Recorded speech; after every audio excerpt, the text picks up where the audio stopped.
Hi friends, నేను మీ నరసింహ. తెలుగు పల్లవి ఛానల్‌కి స్వాగతం. ఫ్రెండ్స్, ఈరోజు మనం చెప్పుకోబోయే కథ 'గర్భశత్రువులు'. ఈ కథ చందమామ ఆస్పత్రికలో 1956 సంవత్సరం జనవరి సంచికలో ప్రచురించబడింది. డి. వెంకటేశ్వరరావు గారు రచించిన ఈ కథకి బొమ్మలు అందించిన వారు శంకర్ గారు. పూర్వం రాఢా నగరాన్ని ఉగ్రభట్టు అనే రాజు పరిపాలిస్తూ ఉండేవాడు. ఆయనకు మనోరమ అని భార్య ఉండేది. భార్యాభర్తలిద్దరూ చాలా అన్యోన్యంగా ఉండేవారు. ఇలా ఉండగా ఒక రోజున దూరదేశం నుంచి ఒక నటకుల బృందం వచ్చి రాజుగారి ఎదుట సముద్రమథనం నాటకం ఆడారు. దేవతలు దానవులు కలిసి పాలసముద్రాన్ని మథించిన పిమ్మట మహావిష్ణువు మోహిని రూపంలో వచ్చి అమృతం పంచిపెట్టే సన్నివేశంలో మోహిని పాత్రను లాస్యవతి అనే పిల్ల నాటకాలాడించేవాడి కుమార్తె ధరించింది. లాస్యవతి నిజంగా నవమోహిని. ఆమె చక్కదనము, అభినయము చూసి ఉగ్రభట్టు ఆమె యందు ప్రేమ ఏర్పడినవాడై తనకామెనిచ్చి పెళ్లి చేయమని నాటకం ఆడించిన మనిషిని కోరాడు. ఆ దరిద్రుడికి అంతకంటే కావలసిందేముంది? అతను వెంటనే ఒప్పుకున్నాడు. లాస్యవతి రాఢా నగరపు రాజు చిన్న భార్య అయింది. కొంతకాలానికి మనోరమకు ఒక కుమారుడు, లాస్యవతికి ఒక కుమారుడు కలిగారు. మనోరమ కుమారుడికి భీమభట్టు అని, లాస్యవతి కుమారుడికి సమరభట్టు అని రాజు నామకరణం చేశాడు. ఇద్దరిలో భీమభట్టు కొంచెం పెద్దవాడు. ఇద్దరు రాజకుమారులు పెరిగి పెద్దవారై వచ్చేటప్పుడు ప్రతి విషయంలోనూ భీమభట్టు సమరభట్టు కన్నా ఎక్కువగా ఉంటూ వచ్చేవాడు. ఇది చూసి సమరభట్టు అన్నపై అసూయగా ఉండేవాడు. ఒకనాడు వారిద్దరూ కుస్తీ పందెం పడుతూ ఉండగా సమరభట్టు తన అన్నను బుద్ధిపూర్వకంగా గొంతు మీద కొట్టాడు. స్వతహాగా బలంగలవాడైన భీమభట్టు మండిపడి సమరభట్టును చావచిత కొట్టేశాడు.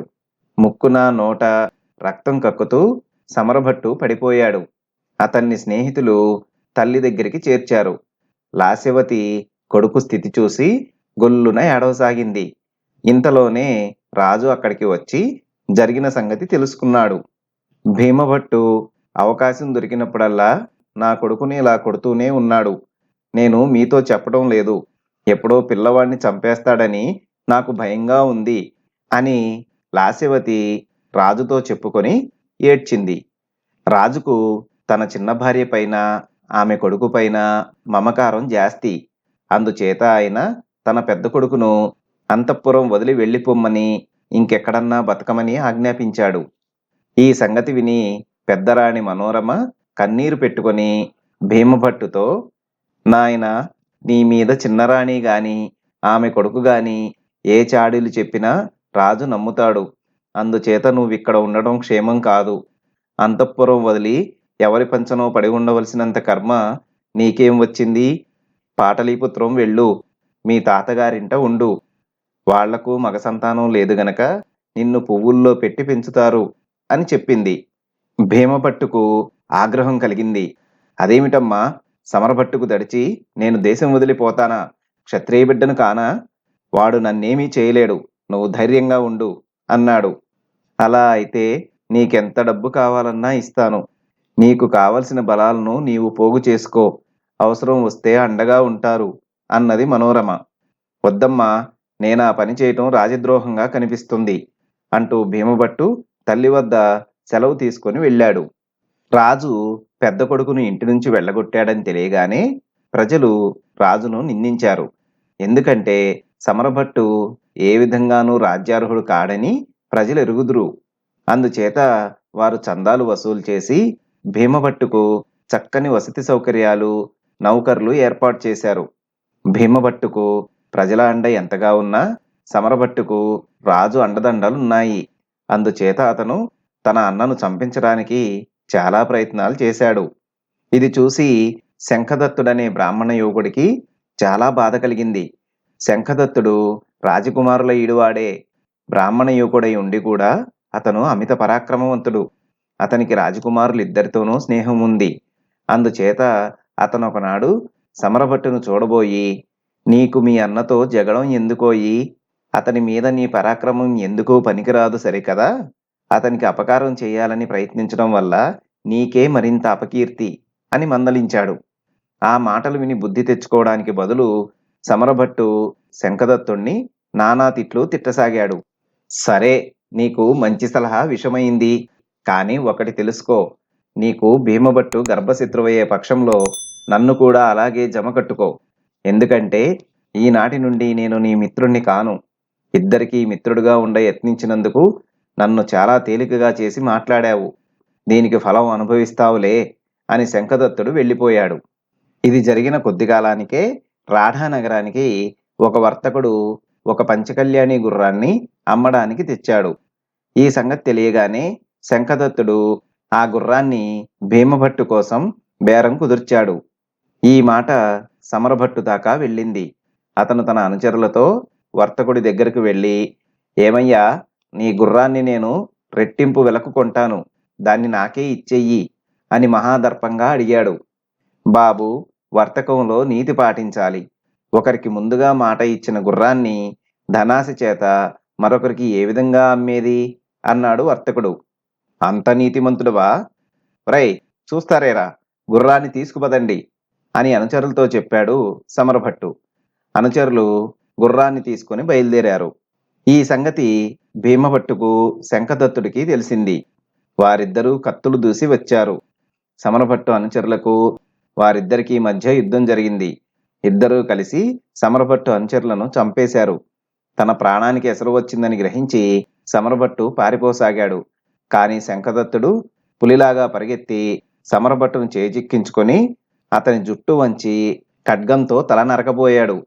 ఇంతలో భీమభట్టు వచ్చి, వాణ్ణి చంపకు, చంపితే పాపం మా నాయన ఏం కాను, ఇప్పుడు ఆయనకున్నది ఒక్కడే కొడుకు అన్నాడు వెటకారంగా. శంఖదత్తుడు, బతికిపోయావు పో అని సమరభట్టును విడిచిపుచ్చాడు. సమరభట్టు ఎకాఎకి తన తండ్రి వద్దకు పోయి భీమభట్టు తన అనుచరులను చంపి తనను కూడా చంప యత్నించి తాను కొనుక్కున్న పంచకళ్యాణి గుర్రాన్ని కాజేసినట్టు చెప్పాడు. ఈ సంగతి తెలియగానే మనోరమ ఒక కుండలో రత్నాలు పోసి ఆ కుండను ఒక బ్రాహ్మడి చేతికిచ్చి, బాబు, ఎవరికీ తెలియకుండా దీనిని నా కుమారుడికిచ్చి ఈ రాత్రే బయలుదేరి వాణ్ణి మా నాయనగారి దేశం వెళ్ళమని చెప్పు. తెల్లవారి వాడి రాజ్యంలో కనిపిస్తే వాడి ప్రాణాలు దక్కవని చెప్పు. ఈ ధనాన్ని పగ తీర్చుకోవడానికై వినియోగించుకోమను అని చెప్పింది. భీమభట్టు తల్లి చెప్పిన ప్రకారం ఆ రాత్రే ప్రయాణమయ్యాడు. అతడు పంచకళ్యాణి మీద కుండతో సహా ఎక్కాడు. అతని కష్టసుఖాల్లో భాగం పంచుకోవడానికి సిద్ధపడిన శంఖదత్తుడు మరొక గుర్రం ఎక్కాడు. తెల్లవారే లోపుగా ఇద్దరూ నగరం పొలిమేర దాటారు. మర్నాడు మధ్యాహ్నం వారు ఒక మైదానం ప్రవేశించారు. అక్కడ రెల్లు దట్టంగా పెరిగి ఉంది. వారి గుర్రాలు రెల్లు మధ్యగా అతి వేగంతో పోతుండడం వల్ల ఆ చప్పుడుకు రెల్లులో నిద్రపోతున్న సింహాలు కొన్ని లేచి గుర్రాల మీదికి లంఘించాయి. భీమభట్టు, శంఖదత్తుడు కత్తులు దూసి నేర్పుతో సింహాలన్నిటినీ చంపేశారు. కానీ వారెక్కిన గుర్రాలను సింహాలు తీవ్రంగా గాయపరచడం వల్ల అవి చచ్చిపోయాయి. వారికిక కాలినడక తప్పలేదు.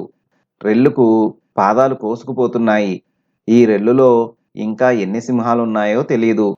ఇన్నింటికీ తోడు చీకటి పడింది. అయినా దేవుడి మీద భారం వేసి వారు తెల్లవార్లు నడిచి గంగానదీ తీరం చేరారు. గంగ నిండు వెల్లువగా ప్రవహిస్తోంది. చుట్టుపక్కల ఎక్కడా జనసంచారం గాని నది దాటే సాధనం కానీ లేదు. గట్టు వెంబడి కొంత దూరం వెళ్ళగా వారికొక కుటీరం కనిపించింది. అందులో ఒక యువకుడు మాత్రం ఉన్నాడు. ఆ యువకుడు చాలా కాలం కాశీలో చదివి తన ఊరికి తిరిగి వెళ్ళేసరికి అతని బంధువులంతా చనిపోయారని తెలిసిందట. అనాథుడికి, డబ్బు లేనివాడికి పిల్లనెవరిస్తారు? అందుచేత అతను జీవితం మీద విరక్తి చెంది ఇక్కడ ఈ నిర్జన ప్రదేశంలో ఆశ్రమం కట్టుకొని తపస్సు చేసుకుంటున్నాడు. ఇదంతా తెలుసుకొని భీమభట్టు తన వద్ద ఉన్న రత్నాల కుండను ఆ కుర్రవాడికిచ్చేసి, బాబు, నువ్వు మీ ఊరికి తిరిగి వెళ్ళి వివాహం చేసుకొని సుఖపడు. మాకీ కుండ ప్రతిబంధకంగా ఉంది అన్నాడు. ఆ తరువాత స్నేహితులిద్దరూ సాహసించి గంగకు అడ్డంగా పడి ఈదడానికి తలపడ్డారు. కానీ ప్రవాహం చాలా బలంగా ఉండడం వల్ల ఇద్దరూ దాని వెంబడిపడి కొట్టుకుపోసాగారు. చాలా దూరం ఈ విధంగా కొట్టుకుపోయాక భీమభట్టు అవతలి ఒడ్డుకు చేరుకున్నాడు. శంఖదత్తుడు ఏమైపోయాడో ఎక్కడా కనిపించలేదు. అతన్ని వెతుకుతూ భీమభట్టు నదీ తీరం వెంబడి వెళ్ళి లాట దేశం చేరుకున్నాడు. ఈ విధంగా భీమభట్టు తన తల్లిని, దేశాన్ని, రాజ్యాన్ని, ధనాన్ని, మిత్రుణ్ణి కోల్పోయి నిస్సహాయుడిగా లాటనగరంలోకి అడుగుపెట్టగానే అతనికి ఒకచోట జూదమాడుతున్న యువకులు కొందరు కనిపించారు. భీమభట్టు తాను కూడా వారితో జూదమాడతానన్నాడు. అతని దగ్గర ఏమైనా ఉంటే కాజేద్దామని వారు సమ్మతించారు. అయితే కొద్దిసేపట్లోనే భీమభట్టు వారి వద్దనున్న సొమ్మంతా గెలుచుకున్నాడు. జూదగాళ్లు వెళ్ళిపోతుండగా అతను వారిని ఆపి, మిత్రులారా, నేను జూదర్ని కాను, కనుక మీ సొమ్ము మీరు తిరిగి పుచ్చుకొని మరీ వెళ్ళండి అన్నాడు భీమభట్టు. అయితే దేనికి మాతో జూదమాడావు అని వారు అడిగారు. నేను ఒంటరివాణ్ణి, మీ స్నేహం కోరి ఆటలో కూర్చున్నాను అన్నాడు భీమభట్టు. జూదగాళ్లు సంతోషించి అతనితో మిత్ర ప్రమాణాలు చేశారు. కొద్ది కాలం జరిగింది. లాట దేశంలో ఏటా వాసుకి ఉత్సవం చేస్తారు. ఆ ఉత్సవం నాడు భీమభట్టు తన మిత్రులతో సంబరం చూడబోయాడు. అక్కడ అతనికి ఆ దేశపు రాజకుమార్తె కనిపించింది. అతనికి ఆమెను పెళ్లాడాలన్న కోరిక పుట్టింది. ఈ సంగతి కనిపెట్టి అతని మిత్రులు భీమభట్టుకు రాజోచితమైన దుస్తులు ధరింపచేసి రాజుగారిని చూడబోయారు. భీమభట్టు రాఢాదేశపు రాజు కొడుకని, తన కుమార్తెను కోరి వచ్చాడని తెలియగానే లాటరాజు వెంటనే పెళ్లికి ఒప్పుకొని ఇద్దరికీ మంచి ముహూర్తాన వివాహం చేశాడు. శంఖదత్తుడు కూడా గంగ నుంచి సురక్షితంగా బయటపడి తన మిత్రుడి కోసం తెగ వెతికాడు. లాటరాజు కుమార్తె వివాహం సంగతి నలుగురూ చెప్పుకోగా భీమభట్టు ఆ దేశం చేరినట్టు గ్రహించి శంఖదత్తుడు కూడా వచ్చి చేరాడు. పోయాడనుకున్న మిత్రుడు మళ్లీ కనిపించేసరికి భీమభట్టు మితిలేని ఆనందం పొందాడు. మరి కొంతకాలం గడిచింది. లాటరాజుకు ఇద్దరూ కుమార్తెలే తప్ప కొడుకులు లేనందున భీమభట్టు లాటరాజయ్యాడు. కాలక్రమాన ఉగ్రభట్టు చనిపోయి సమరభట్టు రాఢా నగరానికి రాజయ్యాడు. ఈ సంగతి తెలిసి భీమభట్టు తన తమ్ముడి దగ్గరికి ఒక రాయబారిని పంపుతూ, నీచుడా, నువ్వు సింహాసనం ఎక్కడానికి అర్హుడివి కావు. మంచిగా రాజ్యం నా పరం చేస్తావా, యుద్ధానికి సిద్ధమవుతావా అని కబురు చేశాడు. సమరభట్టు యుద్ధానికే సిద్ధపడ్డాడు. భీమభట్టు యుద్ధయత్నాలు సాగించమని తన మిత్రులకు చెప్పాడు. వారు కొద్ది రోజుల్లోనే ప్రజల్లోకి వెళ్ళి పెద్ద సేనను సమకూర్చారు. భీమభట్టు సైన్యంతో సహా రాఢా నగరం మీదకి వచ్చాడు. పెద్ద యుద్ధం జరిగింది. యుద్ధంలో గర్భశత్రువులైన అన్నదమ్ములిద్దరూ తలపడ్డారు. ఒకరి వాహనాలు ఒకరు ఛేదించుకున్నారు. ఒకరి బాణాలను ఒకరు విరక్కొట్టుకున్నారు. కత్తులు దూసి కాల్బంట్లలాగా కలియబడ్డారు. కొద్దిసేపట్లో సమరభట్టు చేతి కత్తిని భీమభట్టు ఎగరగొట్టేశాడు.